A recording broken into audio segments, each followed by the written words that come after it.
Promoting libraries is crucial for fostering a culture of lifelong learning.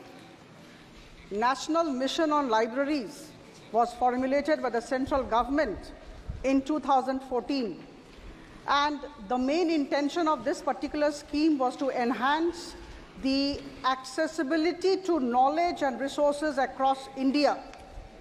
Since 2014, the year in which this scheme was grounded, till today, we would like to know as to what kind of initiatives have been taken by the Government of India, the Ministry of Culture, to raise awareness among the people regarding the benefits of the scheme, and what is the nature of the community engagement and the community outreach. I would request Honorable Minister Culture to enlighten us. माननीय अध्यक्ष महोदय, माननीय सदस्य ने जो प्रश्न किया है वो निश्चित ही अत्यंत महत्वपूर्ण है और समाज जीवन से जुड़े हुए और व्यक्ति के जो है जीवन में जुड़ी हुई शिक्षा जैसे महत्वपूर्ण विषय पर प्रकाश डालता है। लेकिन हम सब जानते हैं कि लाइब्रेरी एज पर 7th schedule of the constitution ये स्टेट का सब्जेक्ट है और स्टेट का सब्जेक्ट होने के नाते प्राइमरी रिस्पॉन्सिबिलिटी लोगों को इसके साथ में जोड़ना, लोगों की लाइब्रेरी के साथ में जुड़ाव हो, लोगों का अध्ययन करने की अध्ययनशीलता बढ़े, ये रिस्पॉन्सिबिलिटी, जन जागरण करने की रिस्पॉन्सिबिलिटी राज्य सरकारों के साथ में है। भारत सरकार नेशनल मिशन ऑफ लाइब्रेरी के माध्यम से राज्यों को उनके इस एफर्ट्स को सप्लीमेंट करने के लिए धनराशि और संसाधन मुहैया कराती है।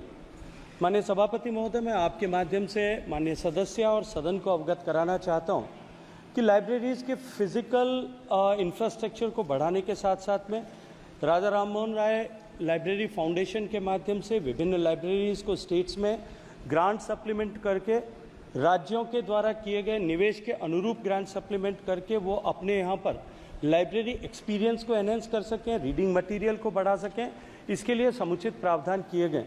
और इसके साथ साथ में नेशनल वर्चुअल लाइब्रेरी सेटअप करके जिस वर्चुअल लाइब्रेरी में हमने लाखों की संख्या में पुस्तकों को उपलब्ध कराया ताकि लोग आज के इस तकनीकी के युग में अधिकतम लोग उसका लाभ उठा सकें।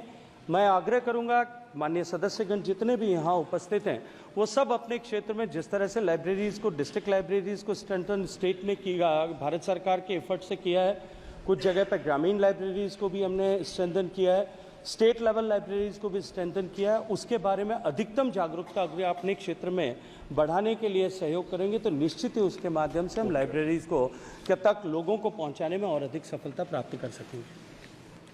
आप सब known for its rich cultural heritage with diverse traditional systems of knowledge. I would request Honorable Minister Culture to tell us as to how is the National Mission on Libraries helping the preservation and dissemination of traditional systems of knowledge. एक नया member का प्रश्न आ रहा है इसलिए मैंने उसको पूछा लूं, फिर एक साथ जवाब देना। डॉक्टर राजीव भारद्वाज।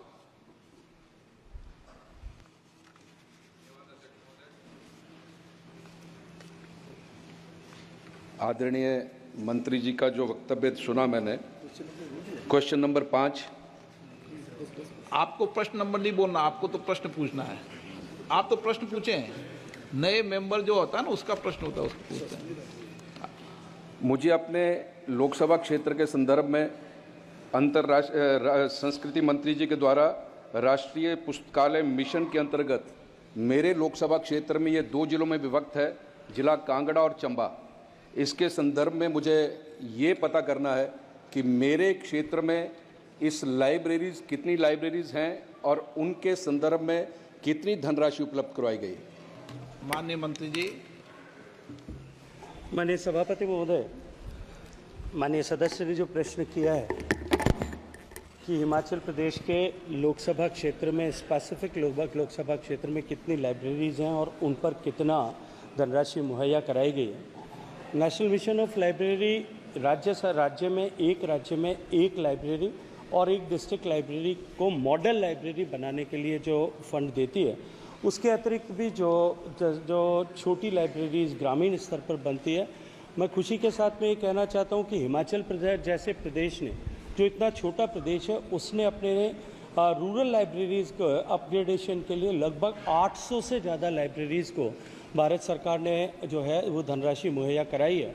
माननीय सदस्य ने जो अपने ज़िले के लिए, अपने लोकसभा क्षेत्र के लिए जो स्पेसिफिक जानकारी चाहिए, वो स्पेसिफिक जानकारी माननीय सदस्य यदि मेरे कार्यालय से संपर्क करेंगे तो निश्चित रूप से जो है उनको प्रोवाइड किया जाएगा। आप ही दे देना उनको।